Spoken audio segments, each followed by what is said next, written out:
and I simply remove the telephone jack and plug it into this box here, the modem. I then take another wire from the modem and plug it in where the telephone was. I can then switch on the modem. It's now telling me to phone up the main press cell computer. So it's a very simple connection to make. Extremely simple. I'm now waiting for the computer to answer me. And things are starting to happen. Things are starting to happen. Why did you buy a computer? Well, I was very interested in the new technology and didn't want to be left behind. I don't think it's only for the youngsters at school now. I think us older ones will have to learn a lot about it. What is Internet anyway? Internet is that massive computer network, the one that's becoming really big now. What do you mean? That's big. How does one? What do you write to it like mail? No, a lot of people use it and communicate. I guess they can communicate with NBC writers and producers. Allison, can you explain what Internet is? The world is in financial disarray. Currencies failing, economies in wild flux, jobs being lost. But what if you could build an entirely new economy, one specifically designed for the digital realm? Well, that is the dream behind Bitcoin. Bitcoin, for those of you who don't know, is an electronic online currency that was created in 2009. It was made by someone who did it under the pseudonym Satoshi Nakamoto. Like any economy, you don't want too much too fast because then the value of your currency drops, or so slow that your economy grounds to a halt.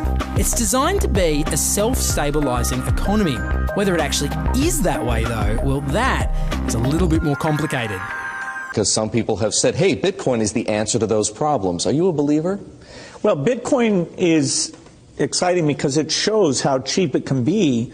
Bitcoin is better than currency in that you don't have to be physically in the same place, and of course for large transactions currency can get pretty inconvenient. And what is Bitcoin? Bitcoin is a currency on the internet. I sent 100 euros worth of Bitcoin from here in Tokyo directly to you guys through this camera, through the network, through the TV, right into your home. If I had tried to do that, send you the money with a traditional bank, it would have taken several days and probably cost 30 euros. I just did it right now with Bitcoin instantly, basically for free, and didn't have to ask anybody for permission. I didn't need a bank, I didn't need a government, I didn't need anybody. I just needed myself and you and our smartphones to do it. That's the power of Bitcoin. Wall Street is fraud, America is fraud, the world is fraud, banks are fraud, central banks are fraud. We live in an era of fraud. It's all based on fraud, and they get a percentage of the fraud. That's the business model. To suggest that there is any moral or ethical aspect to anything that's going on now is to be completely naive about the fact that we live in an era dominated by financial terrorists, jihadis of banking. They're here to kill you and themselves. They believe in an ideology, not the Quran, but Adam Smith, that they completely misread and interpret as something to justify their blowing themselves up. Janet Yellen's a terrorist! Mario Draghi's a terrorist! The Central Bank of Japan is a terrorist! These are the real terrorists! Funds received. This community is switching to what they think is a better monetary system. A system in which banks are no longer needed because payments could be made directly from one person to another. Bitcoin is fundamentally different because in Bitcoin, you don't owe anyone anything and no one owes you anything. It is not a system based on that. It is a system based on ownership. And no one can censor it, no one can seize it, no one can freeze it. It's November the 2nd, 2008, just 6 weeks after the Lehman Brothers collapse. And all over the world, there are panicked debates about how to save the banks. Then, on a little visited web forum for cryptographers, a document appears in which a completely new monetary system is proposed. The visionary author calls himself Satoshi Nakamoto. These were the darkest days of the financial crisis. So that to me suggests a very clever mind that saw an opportunity, the perfect opportunity to introduce a new radical technology and a new radical approach to money and finance at just the right moment when people would be very open to making this big shift that's required to adopt a new currency. What's exciting for me is like a global economy. Right now we say we have a global economy, but I can't take $1 and give it to you in the Netherlands and then you know what to do with it, right? You would have to go and change it to your native currency. And when you kind of eliminate that step, and I can just send you one form of payment and you can send me a product in a matter of seconds, that starts to change things from a global perspective. How could this digital coin invented by this Satoshi Nakamoto become hundreds of times more valuable than the dollar? And why do enthusiasts like Roger Fear want the world to switch to bitcoins? I'm giving every single person here 1,000 yen worth of bitcoins, which is like $8 and something cents. Back in the early days, you know, I'd get phone calls from my buddies. Oh, hey man, I lost 10,000 bitcoins because my computer blew up, right? Back then, one bitcoin was less than a penny, right? So nobody cared. They lost $10. I don't care, right? And now 10,000 bitcoins, that's $5 million. That's a big deal, right? Bitcoin is a decentralized electronic cash system that uses peer-to-peer networking along with digital signatures and cryptographics to generate currency. Now, with traditional money, think dollars, the euro, pesos, you've got a central bank, like the Federal Reserve. They issue the currency and they print more or less cash as needed, but not with Bitcoin. It looked very different to me. I mean, as soon as I heard the word decentralized and the fact there was a network powering this currency rather than a central issuer, that immediately captured my interest as something quite different based on what little I knew about alternative currencies at that time. The government couldn't come in and shut down a server and end Bitcoin. It would have to shut down the entire internet or turn off the electricity grid to stop Bitcoin. And so that was really attractive. So gold is kind of hard to divide. Bitcoin divides down to 8 decimal points instantly, super easily. Gold is really, really difficult to transport. If I want to transport gold from here to Moscow, it'll cost a bunch of money to do that, and it's dangerous, and you have to have armed guards and who knows what. With Bitcoin, I can send Bitcoin from here to Moscow or to Holland instantly, just like that, basically for free. I don't have to pay for a bunch of armed guards. It just happens almost like magic. If you ever ask somebody why they think gold's valuable, they can't ever really tell you. They always give you these like weird stories around, oh, it's like a precious metal, isn't it? It's pretty. While we think it has all this intrinsic value, this intrinsic value of gold has been largely constructed in people's heads, often by actually like association with power, association with religious figures.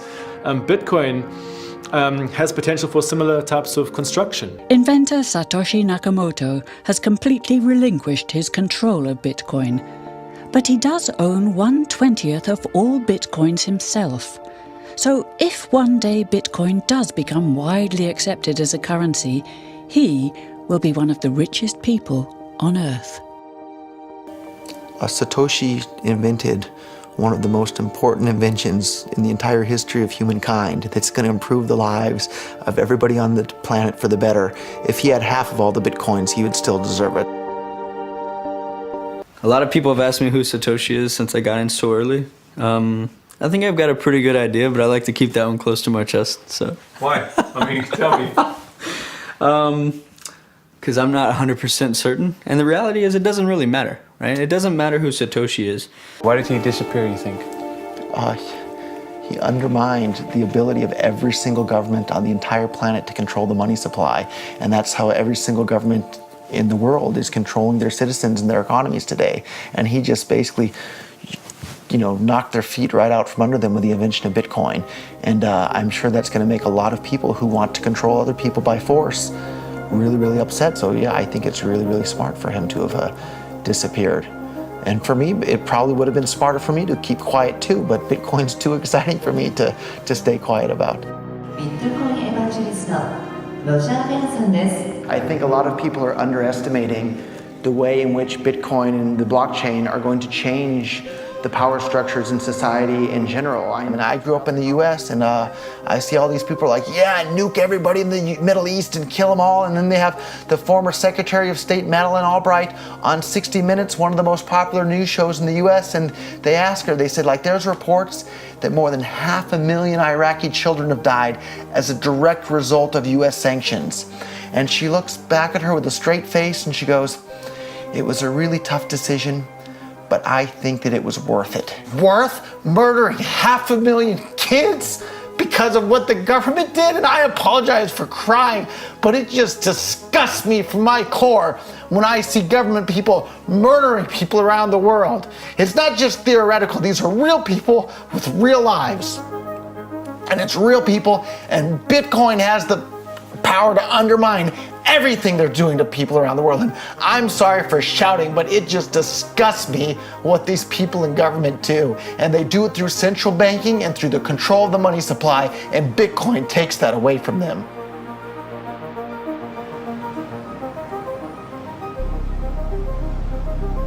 You can buy Bitcoin at the Shell station.